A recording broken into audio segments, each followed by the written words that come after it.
वो एक सुनसान इलाके में बना हुआ पुराना बंगला था। बंगले के चारों ओर अजीब सा मौत जैसा सन्नाटा पसरा हुआ था।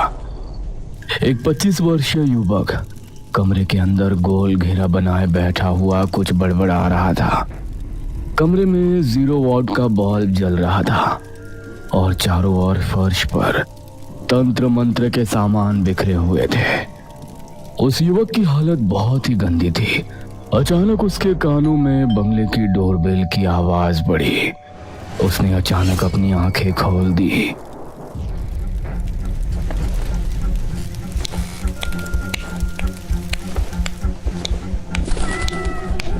और उठकर सीधा बंगले का मुख्य दरवाजा खोल दिया।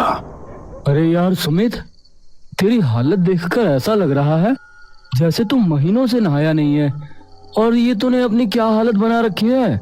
मगर सुमित खाली आंखों से अर्जुन को घूरने लगा। सुमित देखो, तुम्हारे साथ पारुल ने जो भी किया वो बहुत गलत किया। आखिर तुम कब तक अपने आप को इस तरह टॉर्चर करते रहोगे। हम तुम्हारे घर गए थे, तुम्हारे मॉम डैड ने बताया कि तुम पढ़ाई की वजह से अपने पुराने बंगले में कुछ दिनों के लिए शिफ्ट हो गए हो। लेकिन तुम्हारी हालत देखकर लग रहा है तुम पढ़ाई नहीं बल्कि यहाँ पर कुछ और ही कर रहे हो। सुमित कुछ देर उन दोनों को घूरता रहा और अचानक जोर से दरवाजा बंद कर लिया। अर्जुन और नैना एक दूसरे की ओर देखने लगे। मुझे लगता है कि हमें सुमित को कुछ और वक्त देना चाहिए।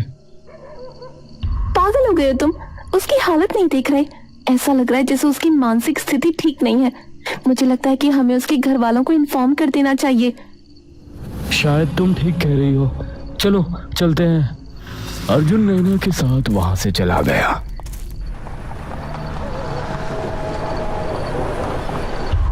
इधर सुमित दोबारा उस कमरे में आकर बैठ गया। वो एक टेबल के पास गया और एक लड़की की तस्वीर उठाई। अचानक उस तस्वीर को देखकर उसकी आंखों में नफरत के भाव झलकने लगे। तुम चाहे कितने भी अमीर बाप की औलाद क्यों ना हो पारुल, लेकिन तुम्हें मेरे साथ किए गए धोखे की सजा भुगतनी ही होगी।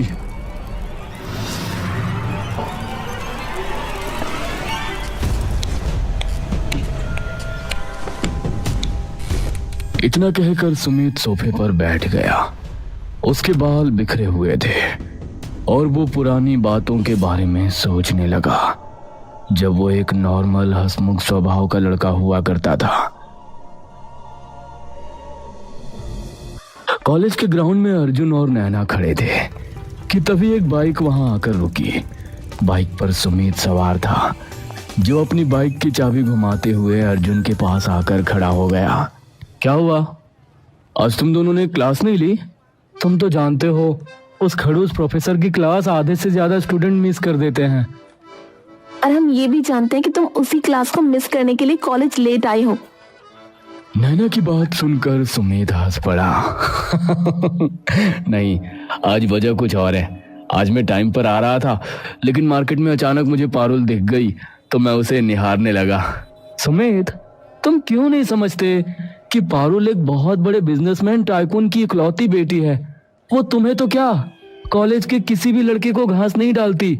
यहाँ तक कि ये कॉलेज भी उसके बाप का है, तो वहां से तुम्हें लिफ्ट नहीं मिलने वाली। तुम अपना टाइम वेस्ट कर रहे हो।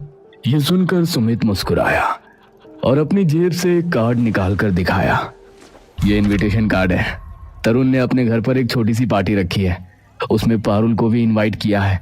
पारुल वहां पर आएगी और मैं तरुण के घर पर ही पारुल को अपने दिल की बात बता दूंगा। ये सुनकर नैना चौंक गई। लेकिन तरुण तो हमारे ग्रुप का नहीं है। जानता हूँ, लेकिन जैसे ही मुझे पता लगा कि तरुण अपने घर पर छोटी सी पार्टी रखा है और उसमें पारुल को भी इनवाइट किया है, मैंने उससे दोस्ती कर ली अपने नोट्स देकर, और साथ ही ये भी कह दिया कि पार्टी में मेरे साथ मेरे दोस्त नैना और अर्जुन भी आएंगे। अर्जुन हंस पड़ा। तो कभी नहीं सुधरेगा। अगली रात तरुण के बंगले में उसके सारे दोस्त जमा थे। वहां पारुल भी मौजूद थी और सब डांस कर रहे थे।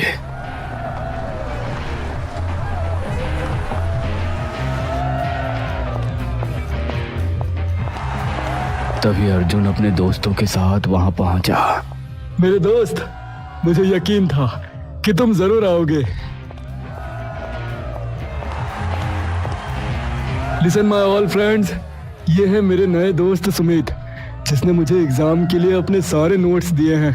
अब एंजॉय द पार्टी। सुमित की नजर पारुल पर जमी हुई थी। कुछ देर बाद सुमित पारुल के पास पहुंचा। मैं तुमसे एक बात कहना चाहता हूँ। हाँ बोलो, क्या बात है? पारुल, अब आई लव यू ये कहने की ना जाने कब से कोशिश कर रहा था, लेकिन हिम्मत नहीं जुटा पा रहा था। यह सुनकर पारुल ने एक जोरदार चांटा सुमित के गाल पर जड़ दिया। अचानक म्यूजिक बंद हो गया और सभी दोस्तों की नजरें पारुल और सुमित की ओर टिक गई। मुझे आई लव यू कहने से पहले अपने और मेरे औकात का फासला तो नाप लिया होता। जितनी कीमत के घर में तू रहता है ना, उससे दोगुनी कीमत के घर में मेरे घर के नौकर रहते हैं। मुझे अफोर्ड करना तेरे बस की बात नहीं। आइंदा मुझसे बात करने की कोशिश की ना तो ये हाथ अगले गाल पर भी छप जाएगा। आखिर तुम्हें थर्ड क्लास लोगों को अपनी पार्टी में बुलाने की क्या जरूरत थी? सारा मूड खराब कर दिया।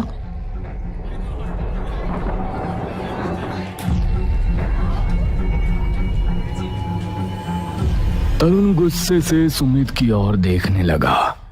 सुमित को अपनी बहुत ज्यादा इंसल्ट महसूस हुई और वो गुस्से से तरुण के घर से बाहर निकल गया। पीछे पीछे अर्जुन और नैना भी आ गए।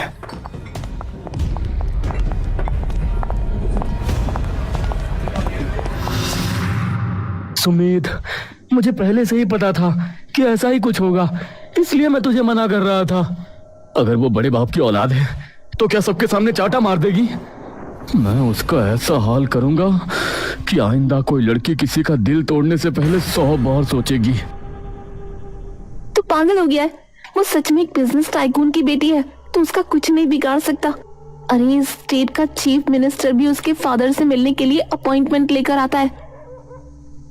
मगर सुमित ने उनकी बात का कोई जवाब नहीं दिया और अपने घर लौट आया। उस दिन से सुमित ने कॉलेज जाना बंद कर दिया और सबसे मिलना जुलना, यहाँ तक कि फोन उठाना भी बंद कर दिया। उसके दिमाग में दिन रात एक ही बात चल रही थी, पारुल से थप्पड़ का बदला।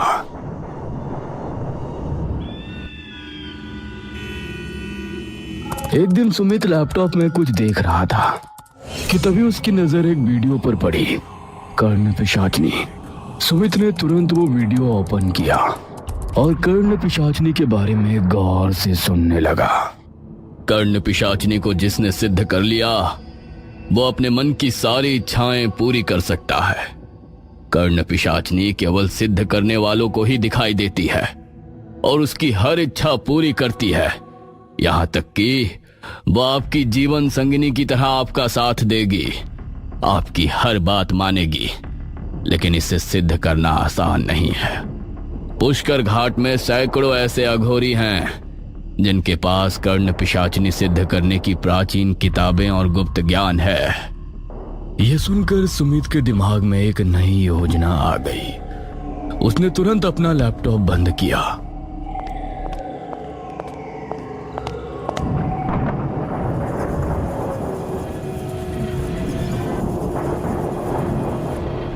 अगले दिन सुमित अपना बैग लेकर घर से बाहर निकल रहा था कि तभी उसकी बहन शालिनी ने पूछा, भैया आप कहाँ जा रहे हो? पुष्कर घाट, बस मेरा घूमने का मन कर रहा है।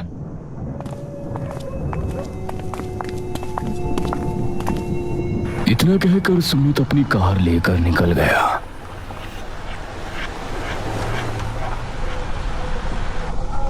कुछ घंटे बाद रात के सन्नाटे में सुमित पुष्कर घाट में खड़ा था। तभी उसे एक अघोरी दिखाई दिया। सुमित धीरे धीरे कदम बढ़ाकर उसके पास गया। क्या हुआ? तुझे शमशान घाट में डर नहीं लगता? चला जा, रात के समय यहाँ कोई रुकना पसंद नहीं करता। मैं यहाँ पर कुछ पता करने आया हूँ। क्या पता करने आया है? मैं कर्ण पिशाचिनी को सिद्ध करना चाहता हूँ। ये सुनकर अघोरी की आंखों में अजीब सा डर दिखाई दिया। ऐसा सोचना भी मत, तू नहीं जानता, कर्ण पिशाचिनी सुनने में बहुत अच्छी लगती है, लेकिन इसे सिद्ध करना आसान नहीं होता। सिद्ध करने वाले को इस पूरे ब्रह्मांड की सबसे कठिन परीक्षा देनी होती है, तभी कर्ण पिशाचिनी उसके सामने आती है। परंतु वो जिस किसी के जीवन में आती है उसका जीवन नरक बन जाता है। लौट जा। तभी सुमित की नजर अघोरी के बगल में रखी हुई एक किताब पर पड़ी जो बहुत प्राचीन लग रही थी। सुमित ने तुरंत वो किताब उठा ली। मेरी किताब वापस कर। लेकिन सुमित रात के सन्नाटे में सीधा दौड़ पड़ा। अघोरी की आवाज उसके कानों में गूंज रही थी। किताब वापस कर दे मूर्ख, तू नहीं जानता कर्ण पिशाचिनी कितनी खतरनाक होती है। उस दुनिया के दरवाजे मत खटखटा, वहां से कोई वापस नहीं आया। मगर सुमित की आंखों में केवल पारुल के लिए नफरत थी। वो अपनी कार में बैठा और सीधा अपने घर लौट आया।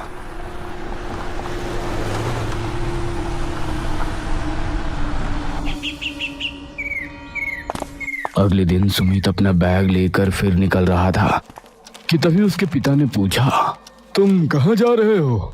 डैडी, एग्जाम नजदीक है और मैं यहाँ पढ़ाई पर ध्यान नहीं लगा पा रहा हूँ। मैं अपने पुराने बंगले में कुछ दिन रहूंगा। इतना कहकर सुमित अपने पुराने बंगले की ओर चला गया।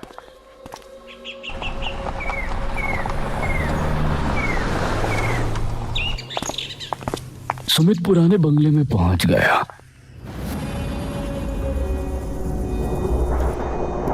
उसके हाथ में एक प्राचीन किताब थी।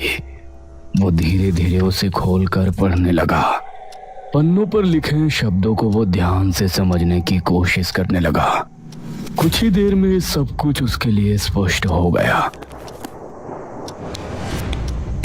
सुमित कमरे में गया, जमीन पर गोल घेरा बनाया और आंखें बंद कर तंत्र मंत्र जैसा जाप करने लगा। यह कर्ण पिशाचिनी की सिद्धि की क्रिया थी। 2 रात बीत चुकी थी। भूख और प्यास से सुमित के होठ सूख चुके थे, लेकिन उसने क्रिया नहीं तोड़ी थी। आज कर्ण पिशाचिनी की सिद्धि का अंतिम दिन था। 10 दिनों से लगातार भूखा प्यासा रहने और कड़ी तपस्या के कारण उसकी हालत दयनीय और डरावनी हो चुकी थी। उसके कपड़ों से भयानक बदबू आ रही थी। सुमित की नजर जब घड़ी पर पड़ी, रात के 11 बजे थे।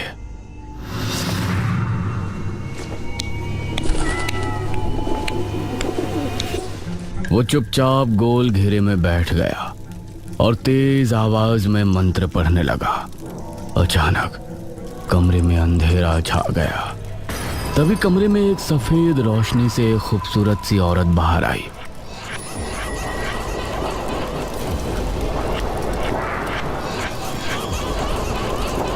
आखिर तुम मुझे अपने पास बुलाने में कामयाब हो ही गए। सुमित उसकी सुंदरता देखकर हैरान रह गया। अब से मैं तुम्हारी हूँ, लेकिन तुम्हें कुछ शर्तों का पालन करना पड़ेगा। कैसी शर्त? याद रखना, तुमने मुझे सिद्ध किया है। मैं तुम्हारी हर बात मानूंगी, तुम्हें हर सुख दूंगी, यहाँ तक कि पत्नी का सुख भी। लेकिन अब से तुम वही खाओगे और पियोगे जो मैं खाती और पीती हूँ। मुझे मंजूर है। ठीक है, लेकिन बदले में हर रात तुम्हें मुझे किसी की आहुति देनी होगी। उसकी सुंदरता में अंधा होकर सुमित भूल गया कि वो क्या कर रहा है। हाँ, मुझे मंजूर है। मैं केवल तुम्हें दिखाई दूंगी, तुम्हारे अलावा किसी को नहीं। और अगर तुम्हारे पास कोई दूसरी औरत आई तो वो इस संसार में नहीं रहेगी। अब बताओ, तुम्हें मंजूर है? हाँ, मंजूर है।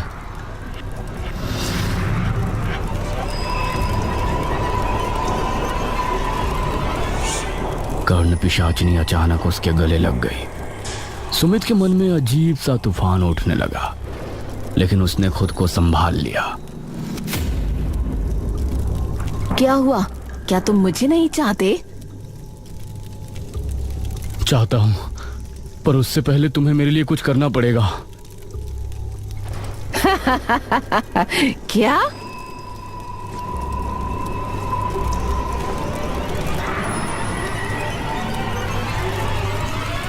इसका नाम पारुल है।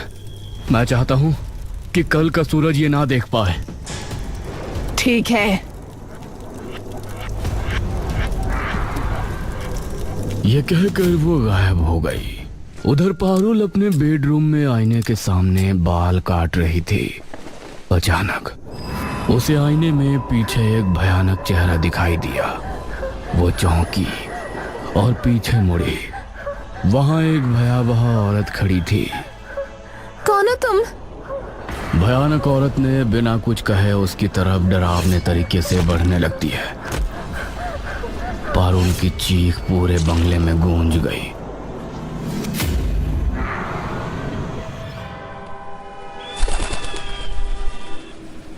लगातार 11 रातों से जागते जागते थका हुआ सुमित गहरी नींद में था।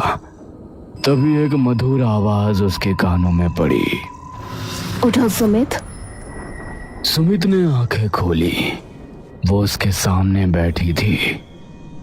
तुम्हें पता है पारुल अब इस दुनिया में नहीं है।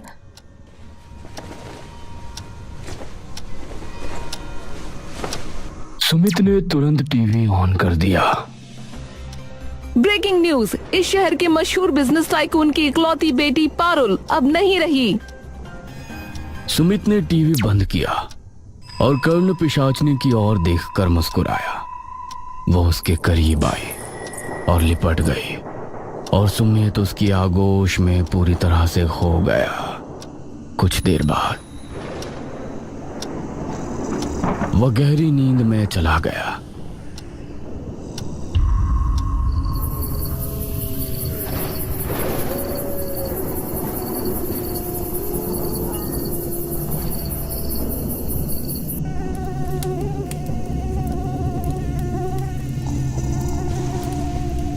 सुमित उठकर पागलों की तरह इधर उधर देखने लगा। कमरे में हर तरफ सन्नाटा था, पर उसके कानों में वही डरावनी मोहक आवाज गूंजी। तुमने वादा किया था हर रोज आहुति दोगे, जाओ भी। सुमित की आंखें फैल जाती हैं, उसकी सांसें तेज हो जाती हैं। वो सम्मोहित सा खड़ा हो जाता है। वो उठ खड़ा हुआ।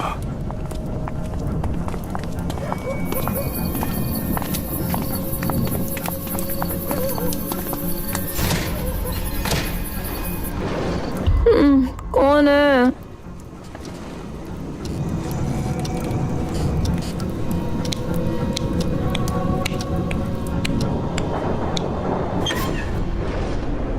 दरवाजा खोलते ही सामने सुमित खड़ा है। चेहरा गंदगी से सना हुआ, आंखों में पागलपन, बाल बिखरे, होठ सूखे हुए और फटे हुए। सुमित, ये क्या हाल बना रखा है? कब से फोन कर रहे हैं तुझे, तू उठा क्यों नहीं रहा? अचानक सुमित एक जंगली जानवर की तरह उसकी तरफ देखता है।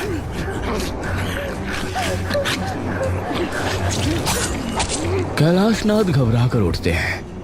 सामने सुमित लहूलुहान खड़ा है, आंखों में हैवानियत।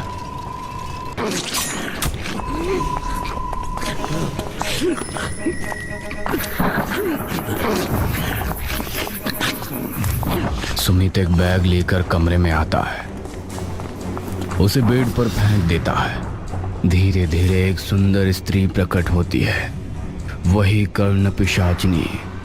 उसकी आंखों में ठंडी चमक, होठों पर हल्की मुस्कान। तुमने अपना वादा पूरा किया, मैं थोड़ी देर में वापस आऊंगी। सुमित पागलों की तरह सिर हिलाता है और कर्ण पिशाचिनी वो बैग ले धीरे से वहां से गायब हो जाती है।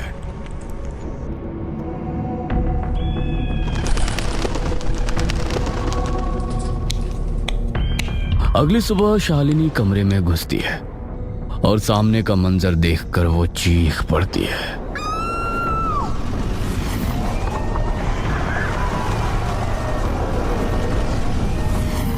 पुलिस और मोहल्ले के लोग जमा हो जाते हैं। शालिनी सुमित का फोन बार बार मिलाती है लेकिन ऑफ आता है।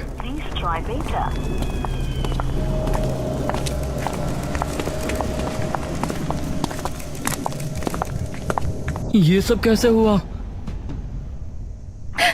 सुबह मॉम डैड को देखा तो इस हालत में मिले।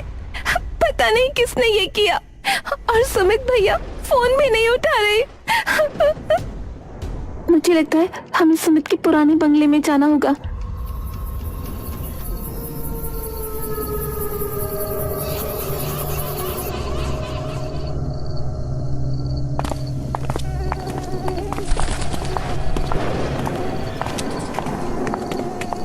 ये कैसी बदबू है? पता नहीं। सुमित, सुमित। कोई जवाब नहीं। वे कमरे में घुसते हैं जहां सुमित बेजार हालत में अकेला किसी से बात कर रहा होता है। भैया ये क्या कर लिया आपने और आप किससे बात कर रहे हो? सुमित बड़बड़ाता है। अचानक उसके कानों में फिर वही आवाज। ये तीनों खड़े हैं, मुझे ये चाहिए अभी। नहीं, ये मेरी बहन और दोस्त है, मैं नहीं मार सकता। अर्जुन डर से एक कदम पीछे हटता है। सुमित, तू किससे बात कर रहा है? अचानक कमरे की लाइट फटकर बुझ जाती है। धुएं के बीच कर्ण पिशाचनी का असली भयानक रूप सामने आता है। लंबी काली जीभ, लाल जलती आंखें। ये है मेरा असली रूप और तुमने जो वादा किया था वो निभाओगे। ये तुम्हारे ही माँ और पिता थे जिनको तुमने मुझे दिया अपनी मर्जी से। नहीं, ये नहीं हो सकता। अगले ही पल सुमित को सब कुछ याद आ गया कि उसने यहाँ आने से पहले क्या क्या किया है।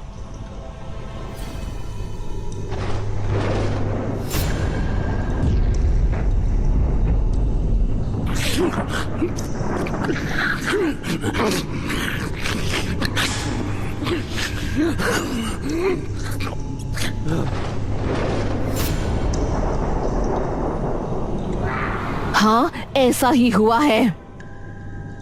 सुमित की आंखों से आंसू बहने लगे। ये क्या कर दिया मैंने? कर्ण पिशाचिनी जिसकी जिंदगी में आ जाती है उसके जीवन में सिर्फ उसका आदेश चलता है। आदेश का पालन करो।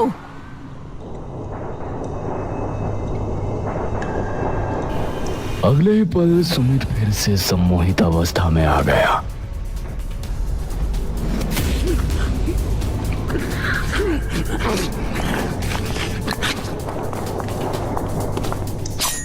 अपने दोस्त अर्जुन और नैना की ओर बढ़ने लगा। सुमित के पागलों जैसी हरकतों से घबराकर नैना और अर्जुन चीखते हुए उस बंगले से भाग निकले।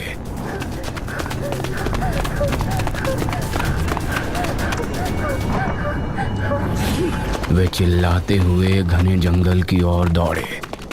वे जंगल में एक बड़े पेड़ के पीछे छिप गए। सांसों की आवाज एकदम दबाने लगे। तभी दूर से उनके सामने एक लंबा झाड़ झंखाड़ों से ढका हुआ व्यक्ति आता दिखा। वह वही अघोरी था जिससे सुमित कर्ण पिशाचनी की प्राचीन किताब चुराकर भागा था। तुम दोनों यहाँ क्या कर रहे हो? इस वक्त जंगल में इतनी डर के साथ? अर्जुन कांपते हुए सब कुछ अघोरी को बताता है। समझ गया। इतना बोलकर अघोरी ने गंभीर होकर उनके पास एक माला निकाली। यह माला तुम्हारे जीवन की रक्षा करेगी। फिलहाल इस शहर को छोड़ दें।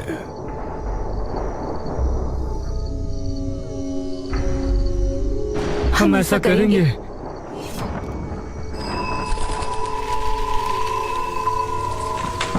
अघोरी सुमित के बंगले में पहुंचा।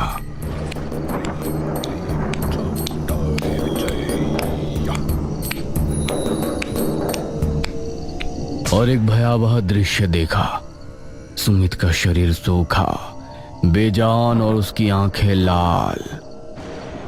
सुमित, यह कर्ण पिशाचनी हर रोज तुम्हारी शरीर की रूह चूस रही है। वो तुम्हारी जीवन शक्ति को निगल रही है। मैं यह सब कुछ रोकना चाहता हूँ। तुझसे मैंने कहा था कि कर्ण पिशाचनी जिसकी जिंदगी में आ जाती है उसका जीवन नर्क हो जाता है। अघोरी ने लाल पाउडर से कमरे के फर्श पर एक विशाल यंत्र बना दिया। उसके चारों कोनों पर काले दिए जलाए जिनकी लौ नीली हो चुकी थी। वह तेज स्वर में मंत्र पढ़ने लगा। हर शब्द के साथ कमरा कांपने लगा। तभी दीवार से एक काली परछाई अलग हुई। उसका चमकता चेहरा, आंखें लाल। कर्ण पिशाचनी हवा में तैरते हुए अघोरी के सामने आ गई।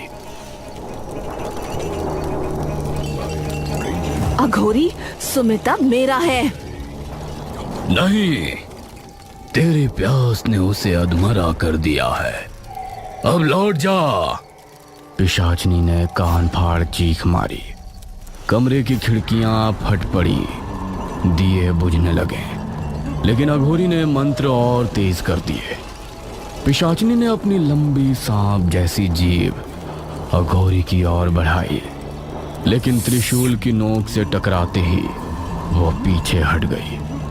अचानक उसने झपटा मारा और अघोरी को अपनी पकड़ में जकड़ लिया।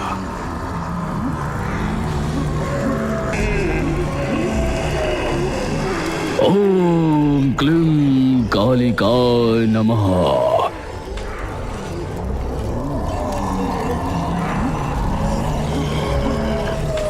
उसके शब्द बिजली की तरह गूंजे। पिशाचनी पीछे उछल गई, लेकिन उसकी आंखें और गुस्से से धधक गई। उसने सुमित की ओर हाथ बढ़ाया, पर यंत्र की लाल रेखाओं ने उसके हाथों को पीछे झटका दिया। तुम मुझे बांध नहीं सकते। बांधना नहीं, विदा करना है। अघोरी ने तांबे के पात्र में काला तेल डाला और उसमें लाल धागा जलाया।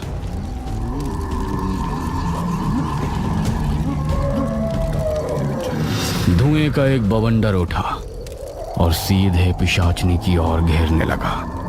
वो तड़पने लगी। उसकी चीखें मानो पूरे बंगले में गूंजने लगी। लेकिन वो इतनी आसानी से नहीं गई। उसने अपने चारों ओर का अंधेरा गाढ़ा कर दिया और एक पल के लिए अघोरी के मंत्र थम से गए।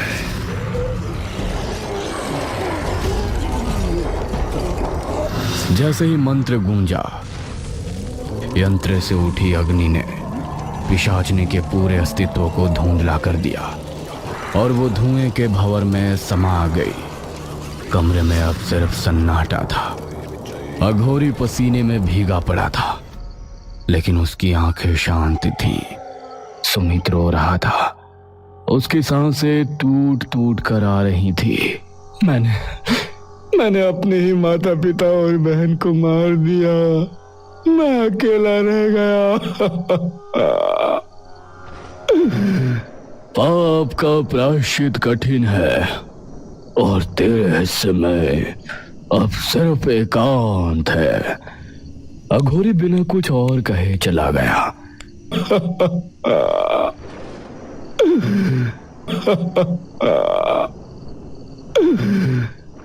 सुमित उसी अंधेरे बंगले में अकेला रह गया, जहां हर दीवार उसके गुनाहों की गवाही दे रही थी।